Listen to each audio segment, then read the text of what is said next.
ये कौन मेरा दुश्मन आया है? तुम्हारे अंदर अगर पावर है ना तो सामने आके दिखा दे।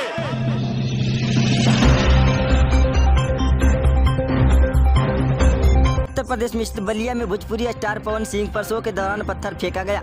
यह घटना सोमवार को हुआ, तब गायक स्टेज पर थे, उसी दौरान पत्थरबाजी की घटना हुई। दोस्तों, इस घटना के वीडियो सोशल मीडिया पर काफी तेजी से वायरल हो रहा है। बताया जा रहा है पत्थर मारने वाले खेसारी लाल के फैंस थे। बलिया में पवन सिंह पर पत्थर चलने के बाद शो के दौरान भागदौड़ मच गई है। भोजपुरी स्टार को इस शो को देखने के लिए भारी भीड़ जुटी हुई थी, लेकिन इसी दौरान किसी व्यक्ति ने भीड़ में से ही पवन सिंह पर पत्थर चला दिया है, जो कि आप इस वीडियो में देख सकते हैं। लेकिन उससे पहले दोस्तों, आप मेरे चैनल पर नए हैं तो चैनल को सब्सक्राइब कर ले और साथ ही बेल आइकन को दबा के ऑल पे क्लिक करना ना भूले। तो दोस्तों, बिना समय लेते हुए आइए वीडियो को स्टार्ट कर देते हैं।